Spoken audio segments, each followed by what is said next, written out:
नमस्कार, मैं रजनीकांत। साथ में आप सभी का बहुत बहुत स्वागत है। घटनाओं का सीरीज देश में देखने को मिल रहा है, साजिश का हिस्सा है, क्या कुछ है, इन तमाम चीजों पर हम बात करेंगे। बात करते हैं सबसे पहले रेप की घटनाओं पर। जो विभत्स घटना कोलकाता के आरजीकर कॉलेज में घटी, उसके बाद पूरे देश में जो माहौल बना, जो आक्रोश का माहौल है, वह किसी से छिपी हुई नहीं है। सीबीआई ने जांच शुरू कर दिया है।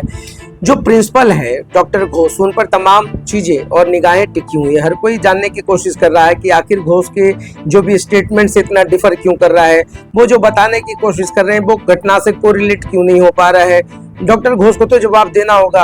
आरजीकर कॉलेज के पूर्व प्रिंसिपल हैं, पूरे घटनाक्रम में वो खामोश क्यों रहे, क्यों वो डिरेल्ड करते रहे, क्यों वो चीजों को इधर से उधर भटकाने की कोशिश करते रहे, क्यों किसी को बचाने की कोई बड़ी साजिश चल रही है, कोई अपना दुलारा, कोई प्यारा है जिसको सरकार बचाने की कोशिश कर रही है। पुलिस अपने तमाम चीजों को डिफेंड करने की कोशिश कर रही है कि हम अपनी तरफ से ईमानदारी से सारा काम किए। तमाम चीजों पर जो सवाल उठते रहे हैं, 14 अगस्त की रात की बात करें या उसके बाद जो घटनाक्रम हुआ, सीबीआई ने जांच शुरू की और उसमें एक से एक जो पहलू है वो सामने आते गए। सेक्स स्कैंडल्स की बात हो गई, ड्रग्स पैडलिंग की बात हो गई, अंगों के मानव तस्करी की बात हो गई, अंगों की तस्करी की बात हो गई। सब कुछ कोलकाता में एक के बाद एक चीजें सामने आ रही हैं। अब बात सिर्फ आरजीकर कॉलेज की नहीं है, पूरे बंगाल की नहीं है। अगर आप देखें तो उत्तराखंड में एक नर्स के साथ जो कुछ हुआ, यूपी में भी ऐसी घटनाएं देखने को मिली है। कुछ दिन पहले की बात है, वहां पर भी एक नर्स के साथ प्राइवेट जो हॉस्पिटल था उसके डॉक्टरों ने सामूहिक दुष्कर्म हुआ। तमाम चीजें हैं, 3 लोगों को गिरफ्तार भी कर लिया गया। बिहार के मुजफ्फरपुर में भी एक विभत्स घटना घट जाती है।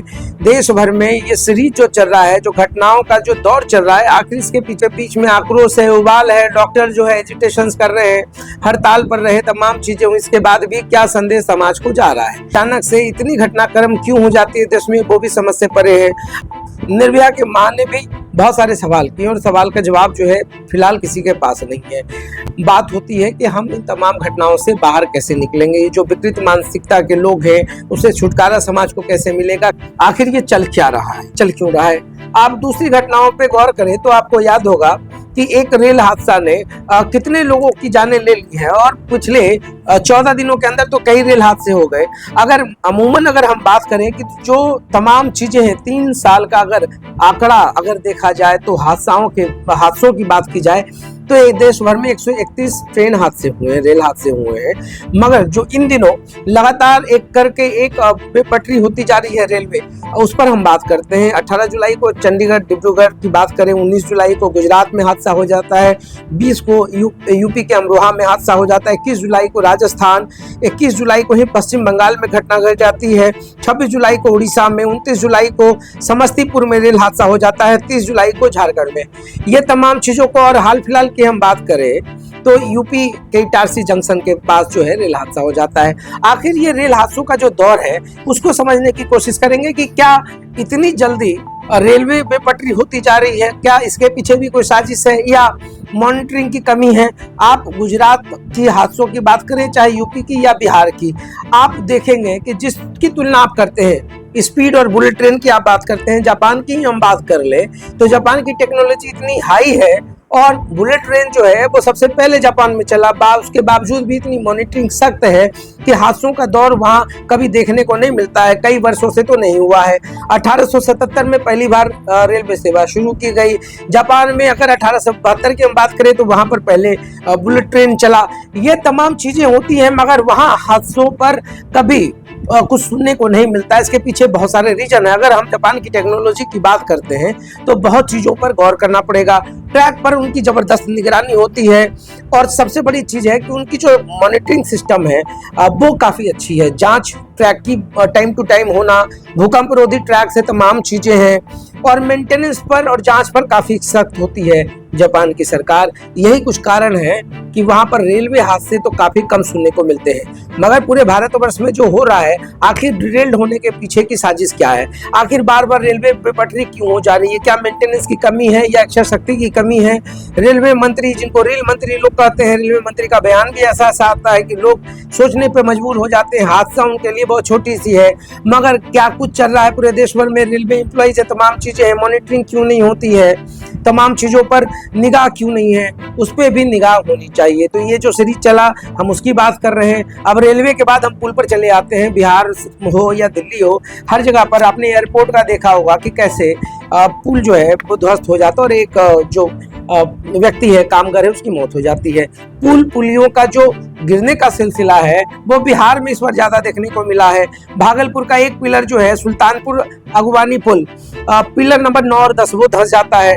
वहां पर पहले भी हादसे होते हैं। 4 जून 2023 को भी वही हादसा भागलपुर में देखने को मिला।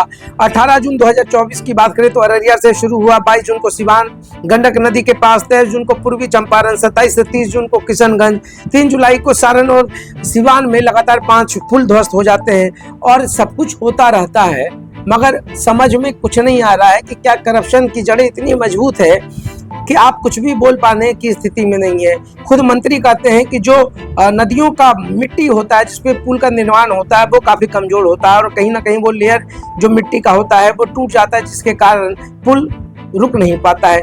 तो ऐसे पूरे 3 घटनाक्रम पे आज हमने चर्चा की और जानने की कोशिश कर रहे हैं कि आखिर पूरे देश भर में जो सीरीज चल रहा है घटनाओं का, हादसों का या जो दुष्कर्म का सीरीज चला है, आखिर इसके पीछे क्या कुछ होना बाकी है, देश में क्या चिंतन की स्थिति है लोगों की, क्या आत्ममंथन कर पा रहे हैं, क्या सरकार कब ईमानदार पहल करेगी, सरकार कब समझेगी, ये तमाम हादसों से निजात कब मिलेगा, कब पूरा देश जो है जागरूक हो पाएगा, कब हम पुनः उस स्थिति में होंगे कि हर चीज को घटने से पहले हम रोक पाएंगे।